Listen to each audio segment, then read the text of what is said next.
बिस्मिल्लाहिर्रहमानिर्रहीम अल्लाहुम्मा सल्लि अला मुहम्मद सल्लल्लाहु तआला अलैहि वसल्लम। अस्सलामु अलैकुम, वेलकम टू 365 डिग्रीज ऑन 365। और प्रोग्राम के आगाज़ में जिक्र करेंगे उस कंट्रोवर्शियल केस का जिसके बारे में आजकल सब बात कर रहे हैं, वो है जस्टिस तारिक जहांगीरी की डिग्री का केस। हम जानते हैं कि आज इस्लामाबाद हाई कोर्ट के चीफ जस्टिस सरफराज डोगर साहब ने, ऑनरेबल जस्टिस ने ये फैसला तहरीरी तौर पर जारी कर दिया है, जिसके अंदर बहुत सारी अहम बातें की गई हैं। इस फैसले में कहा गया क्योंकि हम जानते हैं जस्टिस जहांगीरी ने जो एतराज़ात उठाए थे कि ये को वारंटो दरख्वास्त है, रिट है, इसमें सिंगल बेंच होना चाहिए, डिविजनल नहीं होना चाहिए, तो उसका जवाब दिया गया है जज साहब की तरफ से कि जज is keeper of his own conscience, keeping in view the sensitive nature of allegations of having invalid fake degree leveled against a sitting judge, it was deemed conducive, proper and in fitness of things to constitute a divisional bench and to hear this case instead of a single bench. Objection was turned down. यकीनन हम जानते हैं कि पाकिस्तान के अंदर ऐसे cases अदलिया की साख को भी मुतासर करते हैं और यकीनन एक सवाल हर पाकिस्तानी के दिल में पैदा होता है कि क्या एहतसाब का अमल अक्रॉस द बोर्ड है। जनरल फैज़ हमीद के कोर्ट मार्शल और सज़ा के बाद लोग ये सवाल पूछते हैं कि क्या हमारे वो जज हजरात जो गलत काम कर गए हैं माजी में, हमने नहीं देखा कि उनके साथ कोई एहतसाब का अमल उस तरह सख्त और कड़ा हो जिस तरह सियासतदानों के साथ होता है।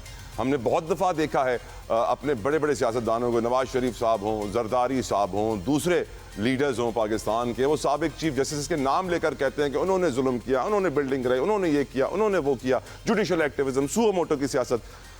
तो यकीनन पाकिस्तानी पूछता है कि क्या कोई निज़ाम है जिससे हम मुअज़्ज़ज़ अदलिया का भी प्रॉपर तरीके से एहतसाब या अकाउंटेबिलिटी कर सकें ताकि जो लोग गलत काम कर रहे हैं उनको सजाएं हों। लेकिन हम जानते हैं कि इस वक्त एक जज साहब तारिक जहांगीरी साहब, उनकी डिग्री के ऊपर केस चल रहा है, बड़ा इंपॉर्टेंट केस है, 35 साल पुरानी डिग्री है, 35 साल पुरानी डिग्री को चैलेंज किया है जिस वकील साहब ने, वो भी खुश नसीबी से आज हमारे प्रोग्राम का हिस्सा हैं और मैं मज़ीद वक्त ज़ाय किए बगैर उनको गुफ्तगू में शामिल करना चाहूँगा। मेरे साथ मौजूद हैं मियाँ दाऊद, सीनियर कानूनदान हैं और मैं बहुत शुक्रगुजार हूँ मियाँ साहब, आपने अपना कीमती वक्त हमारे लिए निकाला। अस्सलामु अलैकुम मियाँ साहब, जान की पनाह अगर आप गारंटी करें मेरी, तो मैं आपसे कुछ मुश्किल सवाल पूछ सकता हूँ सर? सर मुझसे हर सवाल पूछ सकते हैं, कानून के दायरे में रहते हुए, तहजीब के दायरे में रहते हुए, बिल्कुल ऑफ कोर्स वो आप पूछ सकते हैं। मियाँ साहब सवाल आपसे एक आम पाकिस्तानी का यही है कि मियाँ साहब को कैसे मालूम पड़ा कि जज साहब की डिग्री जाली है? मियाँ साहब के लिए कहा जाता है कि वो बहुत सारे और भी जजेस के ऊपर केस कर चुके हैं। कुछ लोग कहते हैं कि जज मार वकील हैं, with all due respect sir, और कुछ आपके ऊपर ऐसी एलिगेशंस आती हैं। एक आम पाकिस्तानी आपसे पूछता है कि आपके पास ये प्रिविलेज्ड इंफॉर्मेशन कैसे आई मियाँ दाऊद साहब? नहीं सर, ये प्रिविलेज इंफॉर्मेशन तो नहीं थी। जो मेरी रिट दरख्वास्त है उसकी बुनियाद है डॉन अखबार की स्टोरी। उस डॉन अखबार की स्टोरी के अंदर में जब ये खबर छपी तो उस खबर के बाद उस रिपोर्टर से और जो सोशल मीडिया के ऊपर चलने वाली दस्तावेजात थी उनको बुनियाद बनाकर ये रिट ऑफ को वारंटो जो है ये इस्लामाबाद हाई कोर्ट में दायर की गई। तो ये कोई प्रिविलेज्ड इंफॉर्मेशन नहीं है, ये सिर्फ एक प्रोपेगेंडा है उन लोगों का, उस सियासी जमात का जो सिर्फ और सिर्फ प्रोपेगेंडा करने के ऊपर और मिस इन्फॉर्मेशन फैलाने के ऊपर बिलीव रखती है। बिल्कुल। अगर कोई शख्स मेरी पिटीशन को पढ़े तो उसको बुनियाद की समझ आ जाएगी कि बुनियाद क्या है। न्यूज स्टोरी जो डॉन अखबार में पब्लिश हुई और उस स्टोरी में जो डॉक्यूमेंट्स का हवाला दिया गया, वही डॉक्यूमेंट्स जो हैं वो इस पिटीशन के साथ अनेक्स किए गए हैं। मियां साहब, क्वेश्चन नंबर 2, आपने कितने जजेस के ऊपर ऐसे केसेस किए हैं सर? सर मुझे ये एजाज हासिल है, मैंने मैं बुक भी लिख रहा हूँ मज़ाहर नकवी साहब के इशू के ऊपर सर, कि पाकिस्तान के नहीं, बर्रसगीर के नहीं, मैं शायद दुनिया का वो वाहिद वकील हूँ जिसने सुप्रीम कोर्ट के एक जज को आमदन से ज़ायद असासाजात, करप्शन और बददियानती के इल्ज़ामात के तहत बाकायदा ट्रायल में तमाम सबूत साबित करने के बाद जो है उनको बरतरफ करवाने का बायस बना। और उसके बाद जस्टिस इजाजुल हसन साहब के साथ सुप्रीम जुडिशल काउंसिल की कार्रवाई के दौरान ही ये बातें सामने आई कि वो भी जस्टिस मुज़ाहिर नकवी साहब जो हैं उनके साथ शरीके मुल्ज़म हैं, बहुत सारे मुकदमात में हैं और इनके खिलाफ भी जो है वो रेफरेंस आ रहा है। शायद मुझे लगता है, मेरा ये बिलीव है कि उसके बाद ही इजाजुल हसन साहब जो हैं उस रेफरेंस से डरते हुए रिजाइन करके भाग गए थे। माय नेक्स्ट क्वेश्चन मियां साहब, आप सिर्फ आला अदलिया के जजेस के ऊपर केसेस करते हैं, लोअर कोर्ट्स में भी जो आपको लगता है कि जज साहब करप्शन में मुलव्वस हैं या कोई गलत काम कर रहे हैं उनके ऊपर भी केसेस करते हैं? नहीं, मैंने आज तक ना जी डिस्ट्रिक्ट जुडिशरी के जो जज साहबान हैं उनके अगेंस्ट कभी किसी किस्म की कोई कंप्लेंट फाइल नहीं की, क्योंकि उसकी वजह ये है कि जो ज़िले अदलिया के जज साहबान होते हैं उनकी जो अकाउंटेबिलिटी का प्रोसेस है वो सिस्टम के अंदर ऑटो के ऊपर लगा हुआ है। रोज़ाना की बुनियाद के ऊपर, माहाना बुनियाद के ऊपर जो ज़िले अदलिया के जज साहबान होते हैं, सिविल जजेस, एडिशनल सेशन जजेस, उनकी अकाउंटेबिलिटी की इंक्वायरीज चीज़ें जो हैं वो मुतलका हाई कोर्ट्स के अंदर चल रही होती हैं और रोज़ाना की बुनियाद के ऊपर, हर माहाना की बुनियाद के ऊपर 3 महीनों बाद, 6 महीने के बाद सजाएं हो रही होती हैं, उनकी डिमोशन हो रही होती है, वो कंप्लेंट्स रिजेक्ट हो रही होती है, तो वो प्रोसेस चल रहा होता है। आला अदलिया के जज साहबान का जो अकाउंटेबिलिटी का प्रोसेस है वो बदकिस्मती से पाकिस्तान में कभी भी उसको तरजीह नहीं रखा गया, क्योंकि पाकिस्तान की आला अदलिया के अंदर जितने भी जज साहबान जो हैं वो तैनात होते रहे हैं, वो किसी ना किसी के या तो मंजूर नज़र रहे होते हैं या वो एक ऐसे मशकूक किस्म के प्रोसेस के तहत, बावजूद कि वो एक आईनी प्रोसेस है, उसके तहत तैनात होते हैं, इसलिए उनको हमेशा से बचा लिया जाता रहा है। आज भी ऐसा ही अमल जो है वो हो रहा है। तो इसलिए मैं ये समझता हूं कि दरवाज़ा या टास्क या अमल वो करना चाहिए जो कभी किसी ने ना किया हो और जो पहली बुनियाद बने, जो पहला हवाला बने, जो पहली दफ़ा नुक्ता जो है वो सेट हो। इसलिए आला अदलिया को में अकाउंटेबिलिटी का जो है वो मियां साहब बिल्कुल ठीक, वेल सेड मियां साहब। मियां साहब, माय नेक्स्ट क्वेश्चन, अभी जो रिसेंटली जज साहब एक बेटे ने 2 बच्चों की जान ले ली थी और उन्होंने अपने बेटे को 5 दिनों में बचा लिया, उनकी गाड़ी लेके कहा गया था कि उनकी नंबर प्लेट भी सही नहीं थी। आपकी नज़र में ऐसे जज साहब जो गैर कानूनी गाड़ियाँ चला रहे हों या इख्तियारात का नाजायज़ इस्तेमाल करके अपने बच्चे को बचवा रहे हों, उनके ऊपर भी आप केसेस करते हैं? क्योंकि ऐसे मैंने देखे हैं बहुत सारे जज साहब, इनका बड़ी बड़ी गाड़ियाँ हैं सर। देखिए, जो इस्लामाबाद हाई कोर्ट के जस्टिस साहब वाला मामला है उसमें जज साहब का मिसकंडक्ट जो है, जो code of conduct supreme judicial council ने आइन के तहत जारी किया हुआ है, उसके तहत वो उस वायलेशन में नहीं आते। एसेट्स बियॉन्ड मींस एनसीपी गाड़ी, मैं बताता हूं। जो हमने सुप्रीम जुडिशियल काउंसिल में जजेस के एहतसाब के लिए कंप्लेंट फाइल करनी है, उसकी पहले रिक्वायरमेंट यह है कि जज साहबान का जो जारी करदा कोड ऑफ कंडक्ट है उसमें उन्होंने वायलेशन की हो। एडमिटेडली वो गाड़ी जज साहब के नहीं थी, एडमिटेडली वो गाड़ी जज साहब के साहबजादे के नाम थी, साहबजादे के ज़ेरे इस्तेमाल थी। वो गाड़ी जब तक सुप्रीम जुडिशियल काउंसिल की तरफ से या कोई पुलिस की तरफ से या किसी ऐसी आप कह लें कि इंक्वायरी अथॉरिटी की तरफ से ये बात नहीं आती कि ये गाड़ी वाकई ही जज साहब के बेटे के इस्तेमाल में थी और जज को इसका इल्म था, तब तक वो मिसकॉन्डक्ट नहीं बनता। हाँ, इस हद तक मैं मॉरल साइड के ऊपर इस बात से बिल्कुल एग्री हूं कि जज साहब को अपने घर के अंदर इस बात के ऊपर नजर रखनी चाहिए थी। उन्होंने गैर जिम्मेदारी का मुजाहरा किया, उनकी गफलत की वजह से 2 बच्चियों की जान गई और पुलिस की बदनीयती की वजह से इस केस को मिस हैंडल किया गया। इसको आप इख्तियारात से तजावुज का इल्जाम लगा लें। सर, पुलिस की नीयत बदलने के लिए ताकत ही चाहिए होती है ना मियां साहब। अगर ताकत होगी तो फिर पुलिस की नीयत तो बदनीयती में तब्दील हो जाए। आखिरी सवाल, जरूरी सवाल आपसे मियां साहब, आपको सर डर नहीं लगता, आप इतने बड़े बड़े लोगों से पंगे ले रहे होते हैं, क्या आपकी बैक के ऊपर कोई बहुत ताकतवर लोग हैं सर? पाकिस्तान के अवाम की दवाएं हैं और यतीमों की दुआएं हैं, बेवाओं की दुआएं हैं, उन सब की दुआओं की वजह से कभी डर नहीं लगा। डरना सिर्फ अल्लाह रब्बुल आलमीन की जात से चाहिए।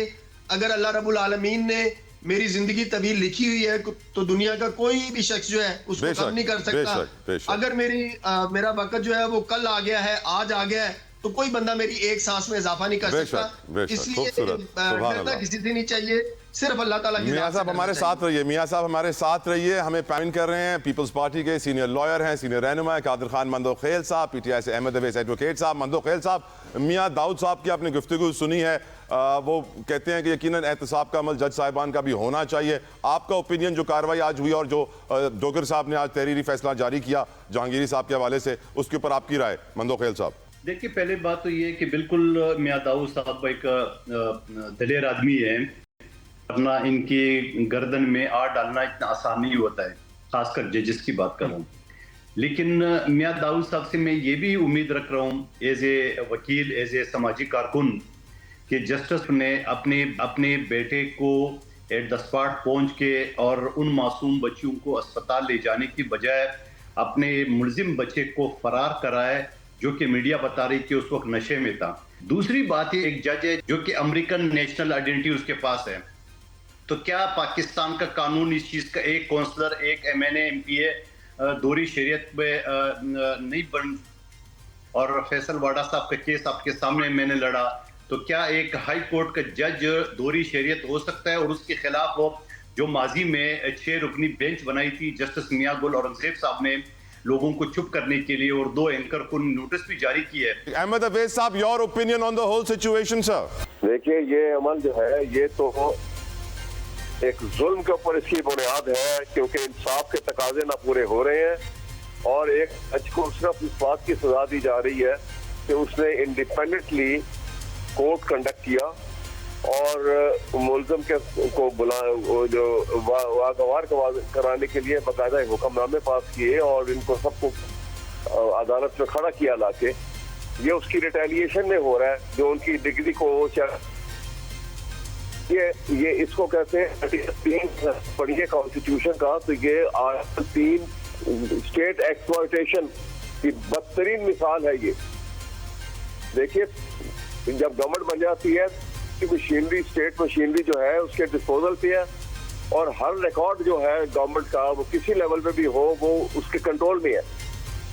उसको मैनिपुलेट करना, उसको बंदूक की ताकत के ऊपर, उसको अपनी ताकत के ऊपर, उसके नाजायज ताकत के इस्तेमाल के ऊपर, उसको जिस तरह मर्जी मोल्ड कर लेना, ये सब कुछ ये काम यहाँ होते हैं। उसको माजी से एक वाकया बता देता हूँ आपको कि देखिए, आपको याद, आपने हिस्ट्री में पढ़ा होगा, आपकी इतनी उम्र ना होगी, कि भुट्टो साहब को हुआ था। अब जब भुट्टो साहब का ट्रायल हुआ, आवाज आ रही है मेरी आपको? जी जी, ऑनर है सर, प्लीज।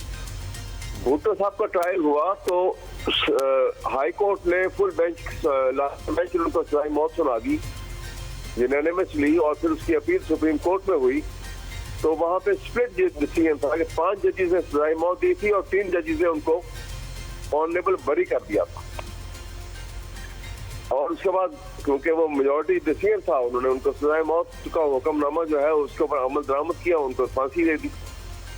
फांसी देने के बाद वो 3 जजेस में से एक जज साहब जो थे वो सफ्तर शाह, बैरिस्टर सफ्तर शाह थे, जो सुप्रीम कोर्ट के जज थे उस वक्त, उन्होंने बरी किया था। उनके ऊपर ये इल्जाम लगवाया गया एक कंप्लेंट के जरिए, बिल्कुल इसी तरह से, कि इनकी डिग्री जाली है और वो कहीं इंटर की के BA की डिग्री का एक निकालना चाहिए जो उनके दस्तरस में थी।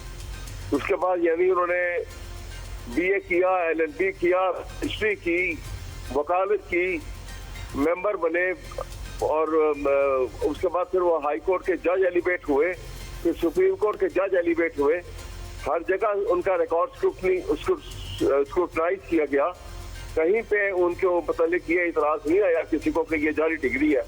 लेकिन सुप्रीम कोर्ट में जब उन्होंने भुट्टो साहब को बरी कर दिया तो ये इतराज इतनी जोर से सामने आया कि वो छुप छुपा के किसी तरह से बॉर्डर क्रॉस करके वो यहाँ से पाकिस्तान से भाग गई।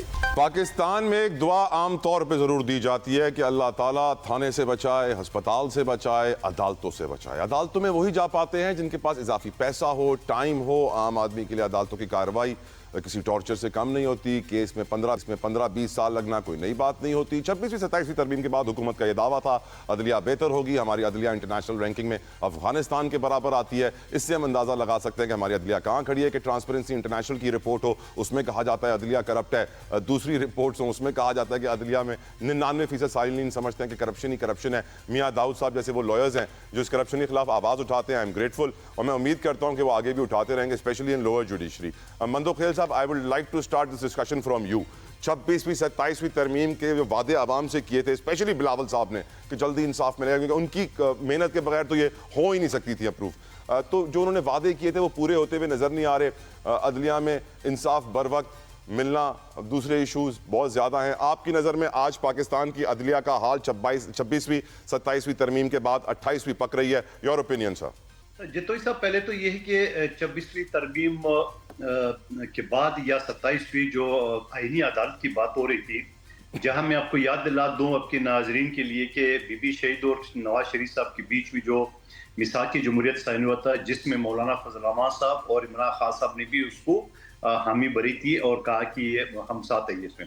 लेकिन सवाल ये है कि मैं हमेशा से इस बात के करूं, जो आपका सवाल है कि आवाम को जो यानी तकरीबन कोई 55,000 केसेस सुप्रीम कोर्ट में चल रहे हैं और आपको मीडिया रिपोर्ट ये बता रहा है कि 1500 केस आईनी है, बाकी सारे जो ना आम जो क्रिमिनल या फैमिली की या जायदाद से मुतालिक है। आपने हमेशा सुना होगा कि सुप्रीम कोर्ट में वही केस चलते हैं जो मीडिया जिसको हाईलाइट करती है। मैं दावे के साथ ये कहूंगा ये बात।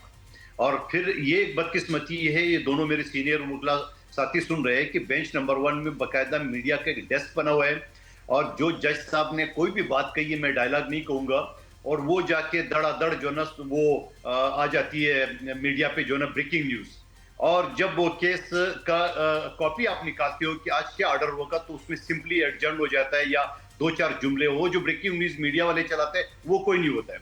तो सवाल ये है कि मजा तो आ रहा है जजेस साहिबान को भी कि वो कोई भी बात कर रहे हैं वहां पे उनको पता है मीडिया वाले बैठे हुए हैं और ये जाके टैक्स उसमें मैसेज करना है और टीवी चैनल पे ब्रेकिंग न्यूज चल रहे हैं और बच्चे भी खुश होकर देख रहे होंगे, यार दोस्त भी देख रहे होंगे कि वाह जी क्या बात कर ली है। सवाल ये कि मैंने पिछले असेंबली में जहां जजेस के अपॉइंटमेंट के हवाले से बिल जमा किया था जो कि आखिर वक्त तक टालता रहा, वहां मैंने जजेस की तादाद की भी बात की। आपको मैं मिसाल दूं, इंसदाद दहशतगर्दी के जो कानून है उसमें यह कहा गया कि एक मुकदमा एक वक्त में चलेगा और एक हफ्ते के अंदर उसको फैसला किया जाएगा, चाहे बरी या सजा। आज इमरान खान साहब का केस ले ले, 2.5 साल से चल रहे हैं। इस तरह और बहुत सारे केसेस है, यानी वही अदालत जिसमें एक केस चलता है उसमें 3-3 हजार केस चलते हैं। तो कहां से एक हफ्ते के अंदर फैसला होगा? मैं आपको कराची की अदालतों का हवाला दूं, माजी में टोटल 4-5 अदालतें थी, अब 17-18 हो गए और उसमें भी अभी कुछ कमी कर दिए। 4 करोड़ के शहर में 17-18 अदालतें तो काफी नहीं है। तो इसी वजह से मैं ये कहूँ कि जो सवाल आप कहे कि आवाम यकीनन उस चीज के इंतजार करे, लेकिन मैं ये समझ रहा हूँ कि पहले की निस्बत बेहतर हुआ, क्योंकि जो सियासी केस है जिसको हम आईनी केसेस कहते हैं वो कम से कम आईनी बेंच में चले। वो जो दूसरा बेंच है जिसको हम सुप्रीम कोर्ट कहते हैं वो अपने तौर पे अपने केसेस चला रहे हैं। लेकिन मैं ये समझ रहा हूँ कि जजेस की तादाद की वजह से ये जो ख्वाहिश है, ये जो वादा है, ये मुकम्मल तौर पे मुकम्मल उस वक्त तक नहीं होगा जब तक जजेस की तादाद नहीं होगी। अब आप जजेस की तादाद का बता दो मैं आपको। मैं हमेशा ये सवाल उठाता हूँ हुकूमतों से कि आप जजेस की तादाद क्यों नहीं बना रहे? वो कहते हैं चीफ जस्टिस साहब में लिख के दे, हम बनाने। लेकिन मैं चीफ जस्टिस साहिबान से दरखास्त करूंगा और बल्कि मेरा जहन में एक सवाल है कि बाबा आपका क्या जार है, आप 200 जज अपॉइंट करें, 4000 जज अपॉइंट कर ले, तनख्वाह तो हुकूमत ही देनी है। और फिर पिछले असेंबली में जहां मेरे पास स्पेशल कमेटी थी, वहां जो सुप्रीम कोर्ट का जो मामला था उसके अलावा पीडब्ल्यूडी की 82 मुलाजमीन जो है ना वो सुप्रीम कोर्ट में काम कर रहे थे, यानी अपनी मुलाजमीन के अलावा पीडब्ल्यूडी की मुलाजमीन भी 82 उनके पास थे।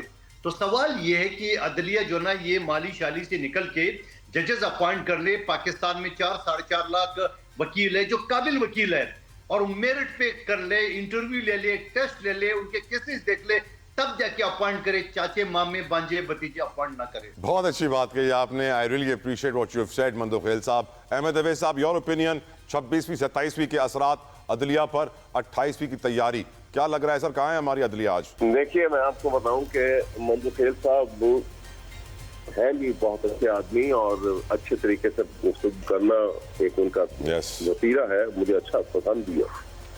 लेकिन यहाँ पे एक बात मैं आपसे कहूंगा, तो हाँ ये है कि इन्होंने जजिस की डिले जजमेंट का फैसलों की डिले की बात की और साथ जस्टिफिकेशन इन वे दी कि ये जो कॉन्स्टिट्यूशनल कोर्ट अलग बन गया है इसके ये रीजन है।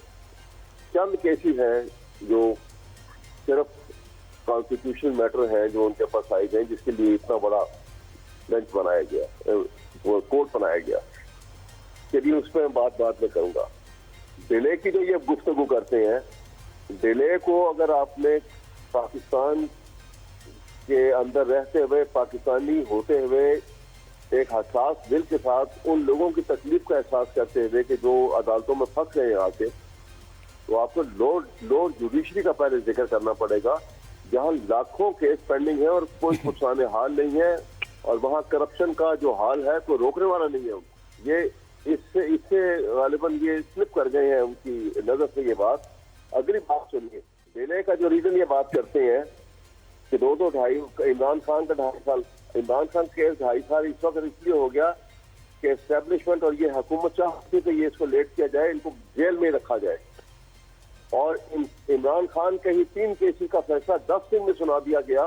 तो उस वक्त एस्टेब्लिशमेंट और उसके साथ जो उनके मुआवन जो बनी हुई थी, ये मखलूक बाद में जो हुकूमत बनी, ये चाह रहे थे कि जब इलेक्शन की कैंपेन और वोटिंग होगी तो इमरान खान के खिलाफ फैसले आ चुके हों उनकी सजाओं के। लिहाजा 10 दिन के अंदर 3 केसेस के फैसले आए, आपने देखा। लेकिन वो 10 दिन में फैसले कैसे आए? रात के 1 बजे तक जज बैठ के काम करता था जेल के अंदर और कहता था मुझे हुक्म है कि मेरी मजबूरी है। Right sir. और ये मजबूरी किसने दी उसको? ये अदालत ने तो नहीं दी थी, उसकी बड़ी अदालत ने। हाई कोर्ट के कंट्रोल में था वो जज, क्योंकि सबऑर्डिनेट जुडिशरी का था। और हाई कोर्ट जब किसी को भेजता है जेल ट्रायल के लिए तो उसका ड्यूटी रोस्टर बना के भेजता है। मैं समझ गया सर, आप कह रहे हैं 26वें 27वें से कंट्रोल बढ़ गया है, कंट्रोल बढ़ गया, एग्जीक्यूटिव ने कंट्रोल हासिल कर लिया है अदालतों का। आपका पॉइंट आ गया है अहमद साहब। अलाउ मी, मियां साहब, आपकी नजर में 26वीं 27वीं के असरात अदलिया आज अफगानिस्तान की अदलिया के बराबर क्यों है हमारी सर? मैं आपकी इजाजत से पहले 2 फैक्चुअल बातें जो है वो करेक्ट करना चाहता हूं, क्योंकि वो फैक्चुअली गलत बातें हैं सर। देखिए, भुट्टो साहब वाले केस में 3 जज साहबान ने उनको, भुट्टो साहब को बरी किया। उनमें से सिर्फ 1 की डिग्री जो है उसके ऊपर डाउट हुआ, बाकी 2 के ऊपर नहीं हुआ था। क्यों? क्योंकि बाकी 2 की जेन्युइन थी। अगर गलत करनी थी तो तीनों की करते, 2 की क्यों करते? फिर जस्टिस सफदर शाह की डिग्री के मामले में लोगों को इल्म नहीं है। हकीकत यह है कि जब वो माइग्रेट करके पाकिस्तान आए थे तो उनके पास उनके मैट्रिक के और एफए के सर्टिफिकेट्स नहीं थे। उन्होंने अपने बीए का एग्जाम देने के लिए अपना एफिडेविट दिया था। उनकी डिग्री के अंदर ये प्रॉब्लम थी। अच्छा, ये बात कहना कि उनकी विक्टिमाइजेशन की गई ये दुरुस्त है, एस्टैब्लिशमेंट ने उनको टारगेट किया, उनकी विक्टिमाइजेशन की, ये बात दुरुस्त है। और दूसरी बात, जस्टिस जहांगीरी साहब वाले मामले में ये फरमाया गया कि गवर्नमेंट का एग्जीक्यूटिव का कंट्रोल है तो इसलिए वो रिकॉर्ड को मैनिपुलेट कर लेते हैं। मैं ये बात मान गया, आपके साथ एग्री कर गया हूं। अब जस्टिस जहांगीरी साहब को कहे ना कि वो अपनी असल डिग्री ले आए, वो क्यों नहीं सामने लेके आ रहे? सारा दूध का दूध पानी का पानी हो जाएगा। देखिए, जब भी पाकिस्तान के अंदर किसी भी जज का के ऊपर उंगली उठती है ना, वो इनकलाबी बन जाता है। वो जो है वो फौरी तौर के ऊपर अदलिया की आजादी के पीछे जाकर छुप जाता है। भाई, आप अदलिया, आप अपने मौकफ को, हकीकत का रिकॉर्ड सामने लाए, लाकर दूध का दूध पानी का पानी कर दें। मेरे सवाल पे भी आ जाएं, आज अदलिया का हाल 26वीं 27वीं के बाद सर। अदलिया का हाल जैसा माजी में था वैसा ही आज है। No improvement. 26वीं और 27वीं आईनी तरमीम से कोई तूफान नहीं गिर पड़ा। इन जज साहबान को किसी ने नहीं रोका कि वो मेरिट के ऊपर फैसले ना करें, किसी ने नहीं रोका कि वो गवर्नमेंट के खिलाफ फैसले ना करें, वो करें दबाकर फैसले। अगर गवर्नमेंट इनको तब्दील कर देती है, पंजाब से उठाकर किसी जज को बलोचिस्तान भेज देती है, तो क्या वहां पे वो जज नहीं होंगे? करें वहां पर फैसले। इतना तो गवर्नमेंट इनको विक्टिमाइज कर लेगी? बिल्कुल नहीं कर सकती। बिल्कुल। ये देखें, जो जज साहबान इस बात, या जो भी तबका इस बात के ऊपर एतराज कर रहा है कि ये जज साहबान जो है वो एग्जीक्यूटिव के कंट्रोल में आ गए, तो भाईजान साकिब निसार जो है वो भी तो एग्जीक्यूटिव के कंट्रोल में था। उस वक्त तो किसी किस्म की कोई तरमीम नहीं थी। उससे पहले जस्टिस मुनीर जो है वो भी एग्जीक्यूटिव के कंट्रोल में था, तब तो नहीं थी। अजमत सईद, इजाज अफजल खान, जस्टिस कयूम, ये सारे एग्जीक्यूटिव के कंट्रोल में थे। बिल्कुल ठीक, पॉइंट टेकन मियां साहब। जज साहबान के अंदर है। बिल्कुल ठीक, पॉइंट टेकन मियां साहब। जज साहबान के अंदर है। और उससे भी पहली प्रॉब्लम जो है, आप जब तक पाकिस्तान के अंदर जजेस की तैनाती का तरीकाकार जो है वो मेरिट पे नहीं करेंगे बेहतर तो नहीं है। जतोई साहब इस मुल्क में हमेशा यही मिसाइल रहेंगे। जजेस की तैनाती का तरीकाकार पहले भी बोगस था, 2 नंबर था, फेवरेटिज्म पे मुश्तमिल था। आज भी जजेस की तैनाती का तरीकाकार बोगस है, फेवरेटिज्म पे बेस करता है और उसका कोई जो है वो मेयार नहीं है। बहुत अच्छी कल बात वो कही मेयर आपने, हुकूमत बहुत को अच्छी बात की आपने हुजूर। और ये वो बात है जो कादिर खान मंदोखेल साहब भी बार बार मेरे शो पे कर चुके हैं कि जजेस की तैनाती के तरीकेकार को जब तक मेरिट पे नहीं लाया जाएगा अदलिया में कोई बेहतरी नहीं आएगी, चाहे 500 और तरमीमें आ जाएं। 16 दिसंबर 2014 सानिया APS 147 अफराद शहीद हुए और हम जानते हैं कि इस सानिया के बाद एक नेशनल एक्शन प्लान बना और ये उम्मीद की गई कि अब इस प्लान पे अमल दरामद करके दहशतगर्दी का खात्मा किया जाएगा, लेकिन सैडली आज तक पाकिस्तान से दहशतगर्दी का खात्मा नहीं किया जा सका। इसके ऊपर गुफ्तगू करेंगे, लेकिन बहुत इंपॉर्टेंट सब्जेक्ट है क्योंकि अदलिया के लिए भी कहा जाता है कि उसके अंदर बड़ी कमजोरियां हैं जिसकी वजह से दहशतगर्दी खत्म नहीं हो रही। Let's start the discussion. मियां साहब, आज हम जानते हैं 16 दिसंबर है 2014 में हमारे बच्चों पर हमला किया गया था आर्मी पब्लिक स्कूल के ऊपर और 147 अफराद शहीद हुए थे और हम ये जानते हैं कि उसके बाद नेशनल एक्शन प्लान बना था जिसमें दहशतगर्दी के लड़ने के लिए बहुत सारे निकात रखी गई थी, उन पर प्रॉपर तौर पे इम्प्लीमेंटेशन ना हो पाई। आज भी पाकिस्तानी कौम ये चाहती है कि पाकिस्तान से दहशतगर्दी का खात्मा हो और हमारी पाक फौज बहुत ताकतवर है, हम जानते हैं सबके वो जिस तरह कार्रवाइयाँ कर रहे हैं, इंटेलिजेंस बेस्ड ऑपरेशन हज़ारों की तादाद में किए जा रहे हैं, but at the same time दहशतगर्दी का मुकम्मल खात्मा नहीं हो पा रहा है। और इसकी एक वजह यह भी बताई जाती है मियाँ साहब के अदालतों में प्रोसिक्यूशन की कमजोरी, दहशतगर्दों को सजाएं नहीं होती हैं। इसके ऊपर थोड़ी सी रोशनी डालिएगा मियाँ दाऊद साहब। देखिए, आप जिसके ऊपर भी इल्जाम लगाएं उसको साबित तो पुलिस ने करना है, उसको साबित तो प्रोसिक्यूशन ने करना है। प्रॉब्लम यह बन गई कि हुकूमत जो है, रियासत जो है, वो अपनी बुनियादी जिम्मेदारी जो है वो अदा नहीं कर रही, वो तफ्तीश का निजाम बेहतर नहीं कर रही, वो अपने प्रोसिक्यूशन का निजाम बेहतर नहीं कर रही और उसकी वजह से ये सारे दहशतगर्द जो हैं वो अदालतों से बरी हो जाते हैं। और ये भी वो भी कोई शायद कोई ऐसा केस हो जिसमें बरी हो, लेकिन बहुत सारे तादाद में जो इस तरह के टेररिस्ट होते हैं उनको सजाएं होती भी हैं और सुप्रीम कोर्ट तक मेंटेन हुई हैं। अभी रिसेंटली बहुत सारे केसेस जो है वो रिपोर्ट हुए, लेकिन ये माइनर इश्यूज हैं। ये इश्यूज जो है वो गवर्नमेंट बैठ के सेटल कर सकती है अगर हुकूमतों की नीयत हो तो, चाहे सूबाई हुकूमत है, चाहे वफाकी हुकूमत है, चाहे एक सियासी जमात की हुकूमत है, चाहे 20 सियासी जमात की हुकूमत है, ये इशू सेटल किए जा सकते हैं। देखिए, इस टॉपिक के ऊपर बात करने से पहले ये समझना चाहिए कि पाकिस्तान है क्या, पाकिस्तान मार्ज़े वजूद में कैसे आया। जब से पाकिस्तान एटमी पावर बना है तब से पूरी दुनिया की कोशिश है कि पाकिस्तान को किसी तरीके से तहस नहस किया जाए। ये तो भला हो हमारी सिक्योरिटी फोर्सेस का, मतलब to be very honest and frank, मुझे कहा जाए ना कि आप जाके बॉर्डर पे लड़े तो मेरे अंदर इतना हौसला नहीं है, ना मैं अपने किसी बहन भाई को जाने दूं। ये उन फौजी जवानों को सलाम है जो रोज बॉर्डर्स के ऊपर खड़े होते हैं, चेक पोस्टों के ऊपर खड़े होते हैं, ये बात जानते हुए कि किसी भी वक्त हमला हो सकता है, किसी भी वक्त दहशतगर्द आएगा। तो ये उनकी ही हिम्मत और हौसला है और उनको ही सपोर्ट करना चाहिए। वो जिस तरीके से बेहतर समझते हैं ये उनकी जिम्मेदारी है और वो कर भी रहे हैं। जितने बड़े पैमाने के ऊपर दहशतगर्दों को गुज़श्ता 6-7 माह में जो है वो एलिमिनेट किया गया, लेकिन आप इसके बावजूद देखें अफगानिस्तान से, इंडिया से, जो बाकी यूरोपियन ममालिक के जितने लोग एटमी पाकिस्तान के दुश्मन हैं, वो कंटिन्यूसली पाकिस्तान के अंदर दहशतगर्दी कर रहे हैं। उनका मुतमैन इसको अंडरस्टैंड करना चाहिए इस बड़े पैमाने के अंदर। Well said sir, well said sir. Mandokhel साहब, योर ओपिनियन सर, शोधा को याद करते हुए सवाल यही है कि दहशतगर्दी का खात्मा कैसे मुमकिन है? देखिए, यकीनन एक पाकिस्तान की तारीख में एक स्याह दिन है और इस स्याह दिन के बाद जो है ना 20 पॉइंट्स जो है ना नेशनल एक्शन प्लान बना था और इस प्लान के बाकायदा टॉपिक में मैं यूनिवर्सिटी में पढ़ाता भी रहा हूँ उसमें। लेकिन आप मुझे बता दो तीनों मिलके उस प्लान के एक पॉइंट भी मुझे बता दो जिस पे अमल हुआ, नहीं हुआ। आधे पे तो हुआ, एक नहीं था। तो मैं ये समझ रहा हूँ कि आप प्लान बनाते हो, आप सारी चीजें करते हो, उसके ऊपर अमल दरामद। मिसाल पाकिस्तान में एक से एक कवानीन मुझे तो कवानीन नहीं है जो पाकिस्तान में, लेकिन अमल दरामद नहीं है। जब अमल दरामद नहीं है तो इसी तरह दहशतगर्दी का देखिए, अब सिडनी में जो वाकया हुआ है पूरी दुनिया को सर पे उठाया और ऐसे वाकये हमारे दिन में 4 होते हैं कि पूछता ही नहीं है। न हमें होश आता है, न दुनिया पूछती है, लेकिन आखिर इसको रोकथाम कम होगा। एक रोड है सिर्फ कराची से कोयटा तक, वो रोज बंद होता है, रोज दहशतगर्दी होती है, रोज लोग अगवा होते हैं। आज भी लोग अगवा हुए भोटकी से हुए सर आज तो। सादिकाबाद से कोयटा जाते हुए मुसाफिरों को अगवा किया है। तो मैं ये समझ रहा हूँ कि हमारा ये ड्रोन, हमारा ये एटमी प्रोग्राम, हमारी ये बेहतरीन सलाहियतें, ये सारी चीजें कहाँ पे होती है, ये इसका भी कभी इस्तेमाल होना चाहिए। ये दहशतगर्द कैसे खत्म नहीं होता है, ये दहशतगर्द क्यों खत्म नहीं होता है, और ये दहशतगर्द को कौन पाल रहा है, उन्हीं की निशानदेही करनी चाहिए। आखिर कब तक? मुझे एक बात बताओ, सिडनी का वाकया दुनिया को हिलाया, सिडनी जैसे वाकये पाकिस्तान में रोज 4 होते हैं। बिल्कुल ठीक। अहमद अवैस साहब, योर ओपिनियन सर, शोधा की याद में आप समझते हैं कि हमें आज ये बात करनी चाहिए कि दहशतगर्दी का खात्मा क्यों नहीं हो पा रहा है, कैसे होगा?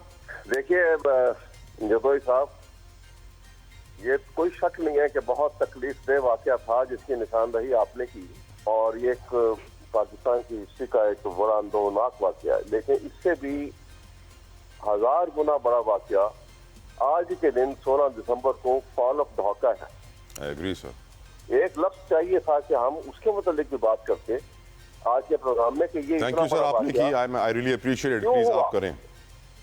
एक मुल्क जो है पाकिस्तान 2 लफ्ज हो गया, और किसकी हिकमत अमली की खराबी की वजह से हो गया, और हम उसका कोई तदारक करें कि आइंदा ये वाकयात ना हो। एक शख्स के सोचने से ये बात हुई थी। अगर कलेक्टिवली पार्लियामेंट में बैठ के फैसले होते और वो फैसले आमद दरामद होते और आइन की हुक्मरानी कायम रखी जाती, तो कभी ऐसे फैसले नहीं होने थे। ये तकलीफ दे वाकया जो है, उसके मुतालिक भी हमें कुछ आज बैठ के कमिटमेंट करनी चाहिए कौम से कि हम अपने पाकिस्तान को बचाने के लिए, और ये इस वाकये को जिससे हमें ये जिल्लत का, हजीमत का की शक्ल भी देखनी पड़ी, हम पाकिस्तान में आइन की बारादस्ती को सही मानों में कायम करेंगे और उसके लिए हर एक को अपने अपने मुकाम पे खड़ा करेंगे। लेकिन हम ये असली बात जो है और जो सच्ची बात है, ना ये बात कर सकते हैं ना कहने के, और जिनके जो मीडिया है वहाँ वो गुरेजा है, क्योंकि उनके ऊपर पाबंदियां हैं बहुत सारी।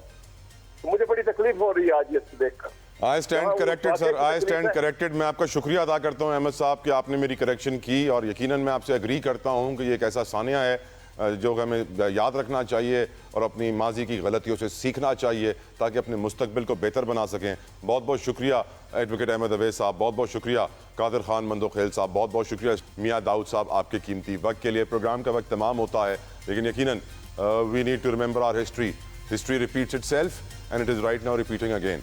हमें बेहतर मुस्तकबिल के लिए बेहतर पॉलिसीज़ की ज़रूरत है। अल्लाह ताला हमें वो ताकत दे, हमारे हुक्मरानों को बेहतर पॉलिसीज़ बना सके। अपना ख्याल रखिएगा। सी यू टुमारो, अंटिल देन अल्लाह हाफ़िज़।